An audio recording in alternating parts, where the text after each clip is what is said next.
Gente querida, vamos então à carta da nossa amiga pastora que escreveu na sexta-feira, no apagar das luzes, no final do programa. E aí, Braulio? Vamos lá, Caião. Caio, eu tenho que confessar, eu sou mar, muito mar. Eu sou conhecida como a irmã a quem Deus fala. Meu ministério foi reconhecido por revelações e profecias. No começo da minha fé, Deus já falou comigo e eu transmitia tudo. Mas depois de um tempo a voz sumiu e eu senti necessidade de falar que Deus disse, mesmo Ele não falando nada. Já usei de profecia para ganhar dinheiro, já usei revelação até para me casar e vivo um casamento miserável. Sou a mentira em cima do púlpito, Caio. Eu nem sei quantas vidas e famílias viveram baseadas nas minhas falsas profecias. Eu sei que não foi Deus e sim o óbvio. Ou ao meu prazer, ou para aparecer. Enfim, eu sou uma pessoa má. Me dê um conselho, Caio. Uma pessoa tem que ter muita convicção no coração para escrever o que você acabou de nos dizer, né? A menos que seja um ser humano cínico.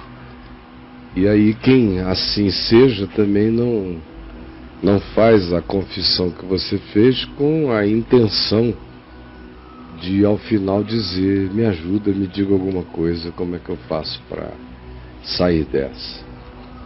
Só um caminho para sair dessa. É parando com tudo isso aí. Parando mesmo. Porque o que você fez e você construiu é uma grande mentira. Do fundamento ao telhado dessa edificação é tudo mentiroso. Onde um dia houve verdade? Lá atrás. Lá atrás, como você diz aí. Houve um tempo, houve um dia, houve uma hora, quando você era purinha, simples de coração, quando você não era líder de nada, nem queria ser, quando você só amava Jesus com simplicidade, e você lia a palavra, sem nenhuma presunção de ter compreendido nada, lia dizendo, fala comigo, Deus, fala comigo, Senhor. Você orava, não como quem chegava para uma audiência com o governador, sendo você uma das ministras, não. Você orava como todo espírito tem que orar ao Criador, com o coração quebrantado e contrito. Nesse tempo, então, você disse que algumas vezes você teve palavras especiais e revelações de Deus e entregou a pessoas. Coisas que pessoas estavam fazendo e você soube e advertiu, olha, isto que tu estás fazendo vai acabar mal. Sem que você soubesse, a pessoa ficou impressionada. Aí você fez isso com uma pessoa, com duas ou com três. Aí imediatamente no ambiente pentecostal, isso cria uma fila, né? Isso gera uma demanda. E o pastor já gosta que tenha alguém assim, porque é mais uma atração no circo dos interesses carismáticos da igreja, é mais um mágico no nosso elenco, é uma profetisa que diz coisas que estão acontecendo. Então é sinal de espiritualidade para a nossa igreja, desde que ela não faça profecia contra mim. Assim diz o pastor. Mas para os outros é um atrativo. Assim como um cantor gospel é um atrativo, vários grupos de louvor são atrativos. Ou trazer testemunheiros que foram isso ou aquilo, deixaram de ser, é um atrativo. Ter uma profetisa dessa faz parte do enriquecimento do nosso casting, do nosso cartel para apresentar, é um bom card. Aí a pessoa se sente de repente, do dia para a noite, dentro dessa hierarquia das importâncias locais e incensada por uma quantidade enorme de pessoas que antes nem a notavam, nem a percebiam. Agora chegam para ela e dizem: irmã, tem alguma palavra do Senhor? Ora por mim. Será que ora para ver se Deus fala contigo a meu respeito? Aí, enquanto ela estava lá atrás, espontaneamente, só dizendo o que ela sentia e tudo mais, é o tempo acerca do qual ela guarda no coração como de memórias gratas, porque era tudo sincero. Mas devagar ela foi vendo que Deus não fala em série, industrialmente. Em segundo lugar, que nem tudo que ela chama de voz de Deus é voz de Deus. Ela tinha também, provavelmente, uma sintonia de natureza paranormal que a ajudava a ver, a sentir e a discernir, porque ela estava toda aguçada. À medida em que ela foi industrializando o processo, como acontece sempre, se o cara é um profeta genuíno e começa a industrializar a profecia, ele vai virar um profeta carnal, depois até pode virar um demônio com o passar do tempo, pelo engano. Se a pessoa é uma paranormal genuína e começa a ser procurada por causa da paranormalidade, e pede a espontaneidade da paranormalidade, e tem que ter leituras paranormais porque tem uma fila que anda, logo a paranormalidade genuína vai secar e vai surgir um embusteiro que de vez em quando vai ter alguma paranormalidade genuína, como era antes, no tempo em que nada era forçado. Então ela está nessa situação, seja por uma via, seja por outra, essa situação que ela está. Ela entrou no esquema, ultrapassou em muito a carne, entrou na industrialização carismática e depois entrou na mafiosidade revelacionista, no roubo, no assalto, na manipulação para interesses próprios, ela e milhares de outros vivendo do mesmo modo. Ora, eu estou dizendo aqui o óbvio, repetindo o que você me disse com palavras mais extensas e um pouco mais concatenadamente para você enxergar o processo que lhe acometeu. Aí você viu, depois de um determinado momento, a onipotência praticamente que isso aí lhe dava na comunidade. Com certeza. Uma onipotência extraordinária. A ponto de que a mulher feia, mas com um dom desse, numa comunidade crédula, meu Deus, se torna uma maga de poderes enorme. Ela tem os homens que queira, se quiser ter, faz e acontece, tem todo mundo comendo na mão dela, a tal ponto que você disse que até o seu casamento você designou por profecia, para o cara que você queria. Você cantou por profecia o sujeito, criou um desenho, ele devia ser crédulo e obediente, criou um desenho, uma arquitetura na mente dele a esse respeito, que não andar na sua direção seria pecado contra Deus. E as amigas dele, todo mundo na comunidade, impressionaram-se de tal modo que também forçaram o cara a vir. E você sabe que só marionetou um ser humano. Agora isso volta. Isso volta. Hoje, coincidentemente, nós estamos falando daquilo que volta. De como com ferro se fere, com ferro se é ferido. Como com profecia se manipula, pela profecia se é escravizado. Então você manipulou para lá e hoje diz: sou escrava de um casamento miserável e infeliz.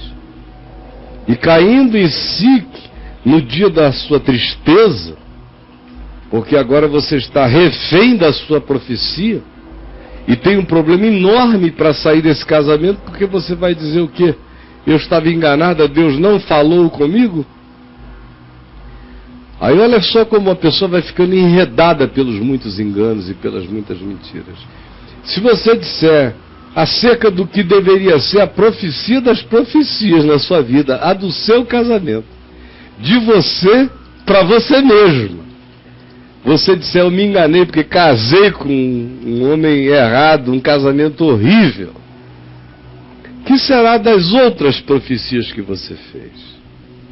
Aí a sua maldade se prende ao seu orgulho, o seu orgulho à sua ganância.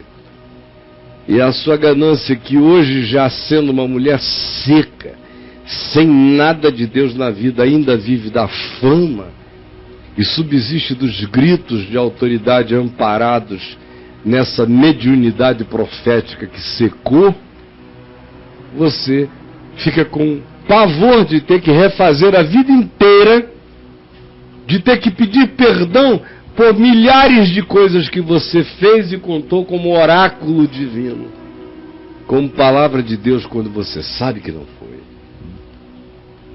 Então como é que você sai dessa? Querida, é como Judas, que enrola a corda ao invés de se enforcar. Tá? Como é que sai dessa? Pega a corda, enrole a corda, ao invés de se enforcar.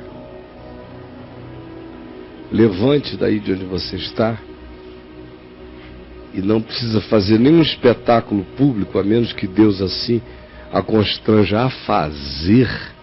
E aí a palavra dele no seu coração, não sou eu lhe dando ideias, mas até onde eu sinto liberdade para ir como uma pessoa reverente para com o seu serzinho, eu lhe digo, não sendo por uma convicção divina particularizada, não precisa fazer nenhuma confissão pública desmedida. Não precisa. Você só tem que parar de fazer o mal e começar a fazer o bem. Parar de profetizar. Profetize agora de olho aberto. Amém. Como eu estou profetizando para você. Eu estou profetizando. Não tem nenhum tremor aqui em mim, mas a palavra de Deus em mim é verdade.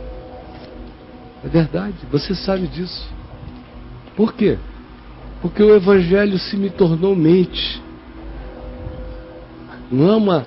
eu fecho os olhos e fico esperando um tremor, não. Não, eu sei o que eu quero. O Evangelho está em mim. Jesus vive em mim. Eu não tenho que procurar alguma coisa de Deus em mim.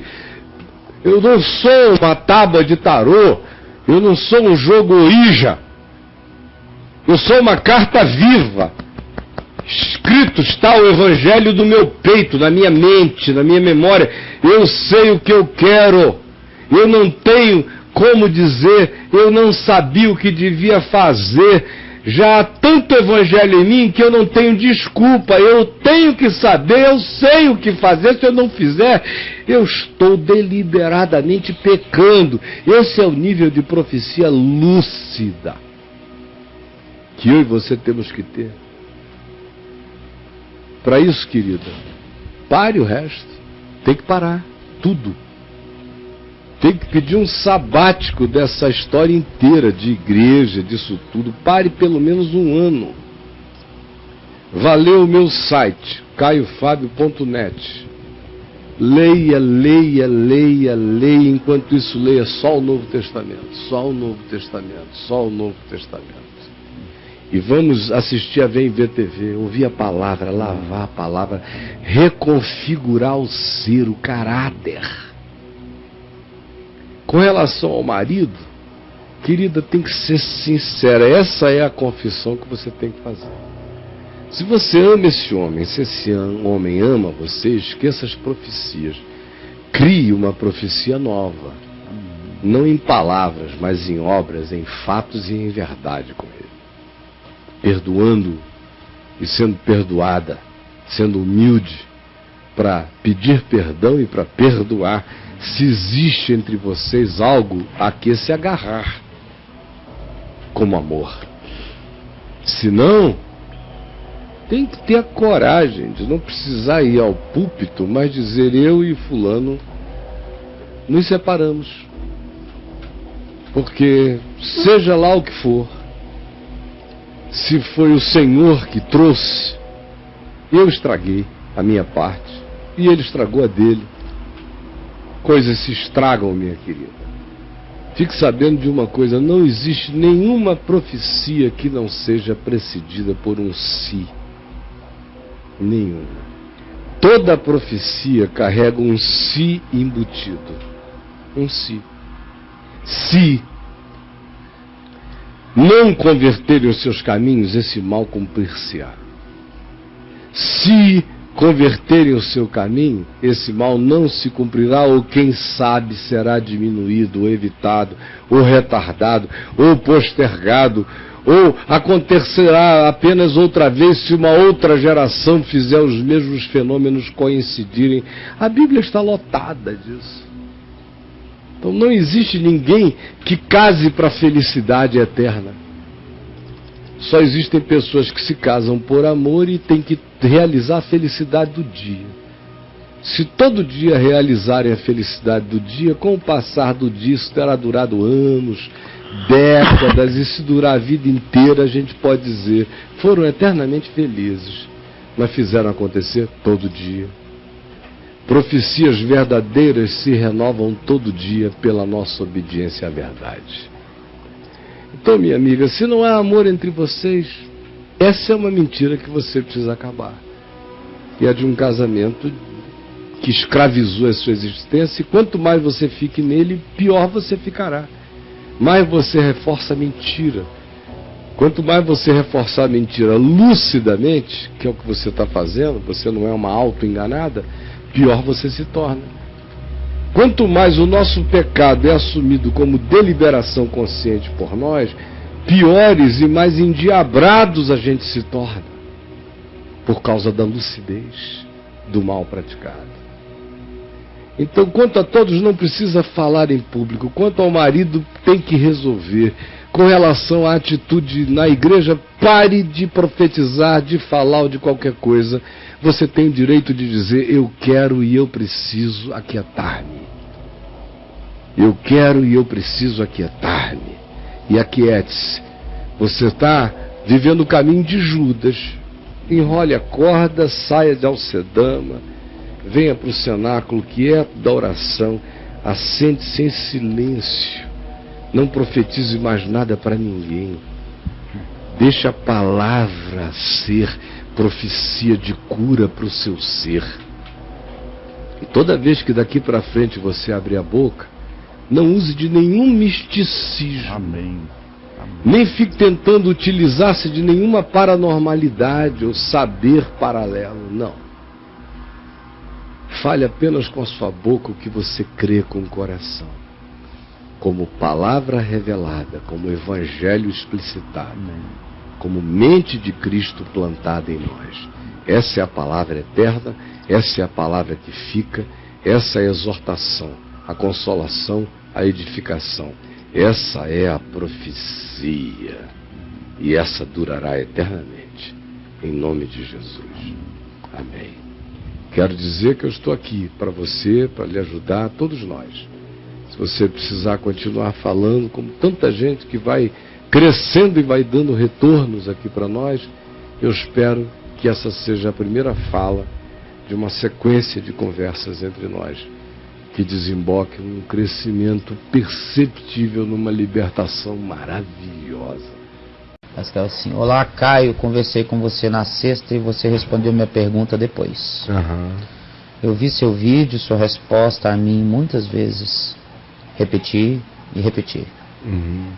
Sabe, Caio, vou confessar uma coisa. Eu esperava você ser bruto e tripudiante em cima da minha confissão. Mas pelo contrário, você foi amoroso, duro, exortador com compaixão.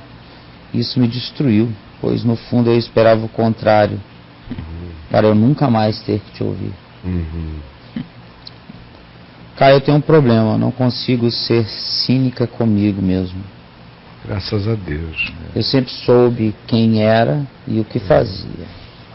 Quando eu preguei nos Gideões Missionários da Última Hora em Camboriú, um pastor famoso aí colocou a mão na minha cabeça e disse que Deus iria colocar um homem na minha frente que iria me bater com o chicote de cordas de amor.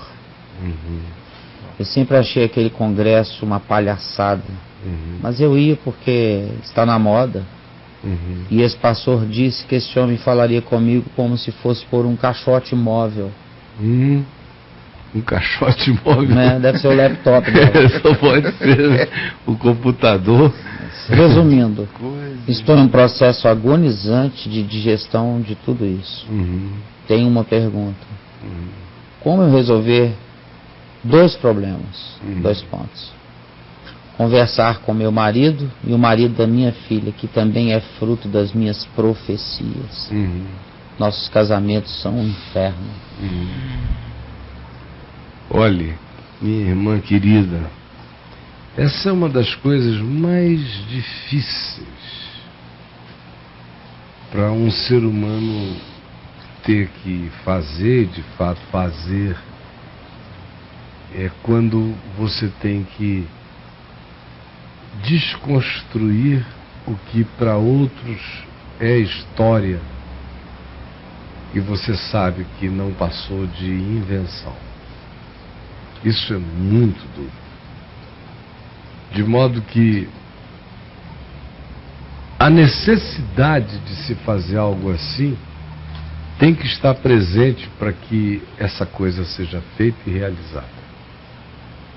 Porque se não houver uma necessidade premente de que assim seja feito, eu sempre digo para as pessoas que evitem chegar desconstruindo algo que, se não for tratado sempre e recorrentemente como algo que faz as pessoas ficarem em coisas, ou permanecerem em situações, ou prolongarem decisões, ou atrasarem a vida, a menos que carreguem essas conotações de prejuízo, essas perspectivas de prejuízo, não havendo esses prejuízos, ou prejuízo de natureza nenhuma, se tiver sido só algo que ficou lá atrás, mas que não é recorrente, como lembrança ou como referência todo dia, em geral eu digo, deixa para lá, zere aqui a quilometragem,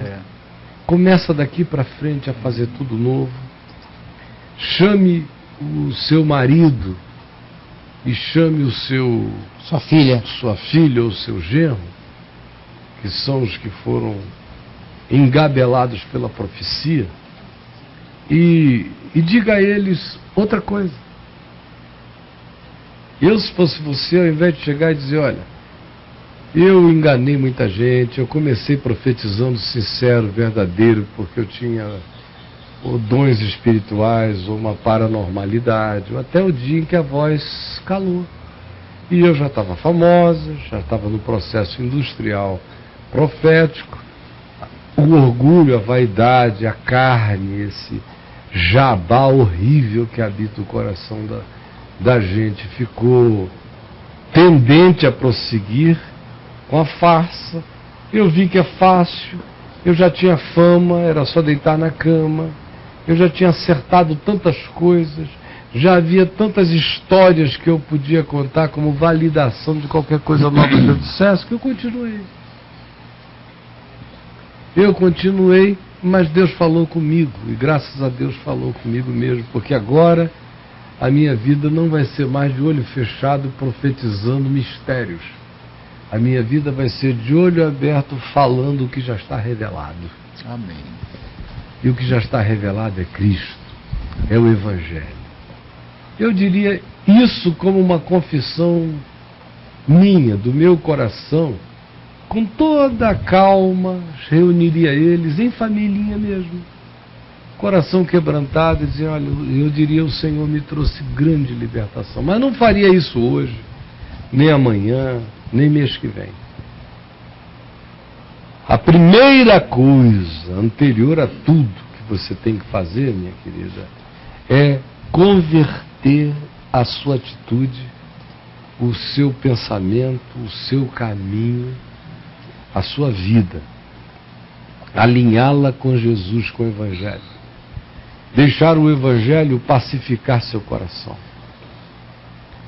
Perdoados são os seus muitos pecados. Amém, graças a Deus. Amém. Você está perdoado em nome de Jesus, assim como eu estou perdoado em nome do Senhor. Amém. A graça de Deus está sobre nós. Perdoada sejas tu, em nome de Jesus, e que nada mais te acuse. Descansa na tua mente, no teu coração agora. E olhe, Comece a mudar os seus caminhos. Entre lá no meu site, no caiofabio.net, leia tudo que puder, confira na palavra, confira na escritura, veja o que faz sentido e o que não faz na palavra. Entre lá no caiofabio.net, escreva a palavra hermenêutica ou a palavra interpretativa. Você vai achar muitos textos meus mostrando como é que a gente tem que aprender a ler a Bíblia a partir de Jesus e só de Jesus. Quando essas compreensões estiverem firmadas em você e o Evangelho for dia a dia se tornando algo límpido, claro, assimilado e for deixando de ser um texto e for se transformando em inscrição de Deus na sua vida, nos seus atos, nas suas ações, no seu olhar, na sua pacificação, na sua serenidade, nas suas novas opiniões, no desistir daquela atitude profeticamente poderosa. Você tem que deixar de ser a mulher poderosa, a mulher que fala, a mulher do dedo em riste, a mulher das decisões. Essa mulher tem que dar lugar a um ser humano normal, não estereotipado, que fala quando é preciso, quando não é preciso não fala, que não está cativa de nenhuma profecia, nem de nenhuma obrigação testemunheira. Em nome de Jesus, é isso que você tem que começar a assumir, a naturalidade como espiritualidade para a sua vida. Rir quando é hora de rir, chorar quando é hora de chorar. Você tem o direito de ouvir gente dizer, ore por mim, e dizer, eu vou orar em casa, de botar sua mão na cabeça, dar um abraço e dizer, Deus te abençoe, e passar. Vá desmontando esse culto a você. Mas comece isso dentro da sua casa com essa conversão de atitude, que vai levar você a fazer uma confissão de pecado que não precisa envolver nada do tipo, quanto a você, meu marido, profetizar de novo em cima. Eis que a profecia que profetizei foi inventada por mim. Quanto a você, meu genro, eis que o que profetizei para você e minha filha foi profetizado enganosamente por mim. Acabe com isso, confesse isso como quem diz, atravessei a rua errado. Em nome de Jesus, sem precisar fazer nenhum escândalo, nem nenhum aplicativo. Porque eu suspeito uma última coisa. É que pelo fato de você saber que mentiu, que enganou, que criou, que manipulou, ficou no seu coração uma impressão latente que talvez não seja nem consciente em você. Mas inconscientemente isso não para de latejar, já é a terceira frase sua, em duas falas, que recorrem à mesma construção, e isso é significativo. Que é o seguinte, você ficou com a impressão de que por ter se casado numa profecia manipulada e ter criado também uma profecia manipuladora para casar sua filha, que ambos os casamentos estão amaldiçoados pela mentira da profecia. E não é verdade. Não é verdade. Se não, querida, o que ia fazer um puto que encontrou uma puta, que enganou a puta, que virou até gigolô da puta? Aí o puto se converte, o gigolô, e descobre que a prostituta é uma pessoa muito linda e muito legal. E ele agora convertido, fica com ela. Esse negócio começou com maldição, começou com bênção, se transformou em bênção. O que é isso? Isso é a vida. Não precisa chamar nem de maldição e nem de bênção. Foi como foi. O que faz diferença são só duas coisas. A primeira é a luz de Deus me iluminando hoje. Isso muda tudo. E a segunda é a minha resposta à luz de Deus que me iluminou hoje, respondendo de acordo com a verdade do Evangelho. Isso muda tudo. quando a luz de Deus encontra a minha resposta de sinceridade e verdade, toda maldição é quebrada, toda mentira se dissolve, toda treva se dissipa. Sim. Tudo que era mal se transforma em adubo para o bem. Tudo que era desprezível agora vira refúgio aproveitável para que a gente faça uma síntese de novas compreensões, novas sabedorias. Então esqueça essa coisa que lateja aí dentro de você, do tipo, meu casamento é uma infelicidade, o da minha filha também, porque foi tudo arranjado por profecia. Esqueça isso. O que você tem que conversar com seu marido e a sua filha tem que conversar com o marido dela, não é sobre a profecia, se foi arranjado ou não. É saber se existe entre vocês a única coisa que vence profecias arranjadas. E vence até casamentos perfeitos. Que pouca coisa é mais tendente à desgraça do que um casamento perfeitinho. Então, querido, o que vence isso tudo é amor. Você ama o seu marido? E o seu marido ama você? Porque se vocês não se amarem e não encontrarem nenhuma alça possível de amor conjugal em vocês, porque às vezes, por muitos equívocos, por muitos erros, por muita religião sem evangelho, por muita pregação sem Cristo, por muita profecia sem verdade, por muita performance escondendo hipocrisias, o casamento das pessoas vai se arrebentando. Não dá para você admirar uma pessoa, chegar em casa com tesão danado, querendo beijar a boca dela, transar com ela, fazer amor com ela, quando você sabe que ela em casa desanda a boca com palavrão para um lado, para o outro, amaldiçoa todo mundo, é zangada, é amargurada, é triste, é infeliz, é azeda, é encardida, mas entra num palco e diz: oh, aleluia, glórias, o Senhor está falando hoje em você ali. É o que ele vê lá, é o que o teu genro vê, é o que a tua filha vê. Isso é uma destruição de espontaneidades, de amor, de romance, de namoro. Isso é o diabo contra a vida. Agora, quem sabe, amiga, se ele chegar e vir você, se desprofetizar e virar mulher. Porque nenhuma profetisa é gostosa. Para ser gostosa tem que virar mulher. Esse negócio também de vou casar com uma pastora gostosa, só se deixar de ser pastora para você, para virar mulher. A pessoa, se a Adriana dissesse: vem, meu reverendo, pelo amor de Deus, ia ser um broxante. É um horror de casar com uma mulher, com um homem.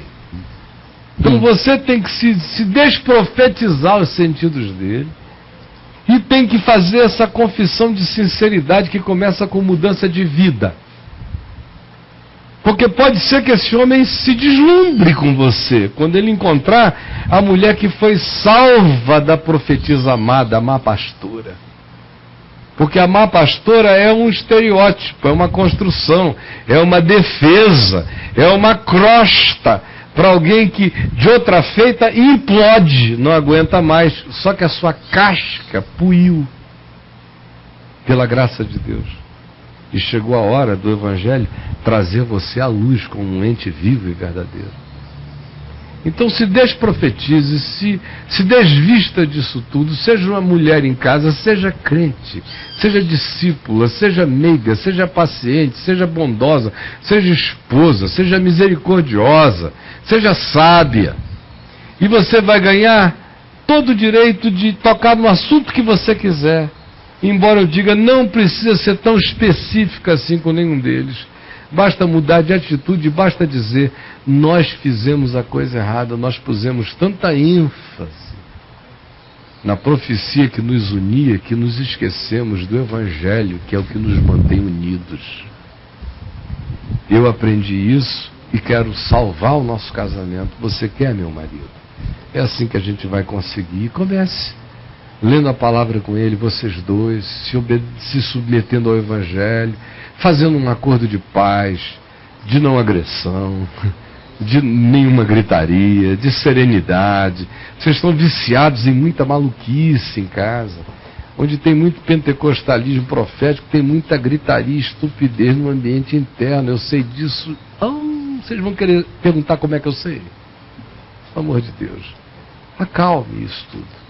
Continue nos vendo e nos ouvindo aqui, que você vai ver a serenidade chegando. E por último, você deve, como eu disse ontem, pedir um tempo disso tudo, se afastar pelo menos um ano. Você deveria largar esse ambiente no qual aonde você chega tem uma tentação de profecia. Porque para ela a profecia virou tentação. Ela tem que se afastar desse ambiente e se congregar num lugar tranquilo, onde você não seja demandada para nada. Na realidade hoje, meu amigo, o melhor lugar para você se congregar é em casa, assistindo a VTV. No canal 3 são mensagens o tempo todo, no 2 reprises dos Papos de Graça e no 3 programação variada, e lá no meu site é texto, texto, texto. E Novo Testamento aberto, palavra sendo renovadora, reconstrutora do seu ser. Jesus, por favor, permite que nós tenhamos grande alegria com essa nossa irmã, com essa amiga, com essa tua filha. Que o Evangelho vença ainda hoje o mau humor que está presente nela, porque ela ainda está profundamente mal-humorada. Eu quero pedir que tu venças essa amargura de vez e ela se jogue quebrantada diante de ti e recupere a sua doçura. Doçura de mulher, doçura de esposa, doçura de ser humano. Que ela fique livre dessa casca de profetisa, desse dedo de profetisa, dessa voz de profetisa. Restaura nela a suavidade da feminilidade, que foi ficando embotada pela casca grossice dessas vestes de profetismo de gesso.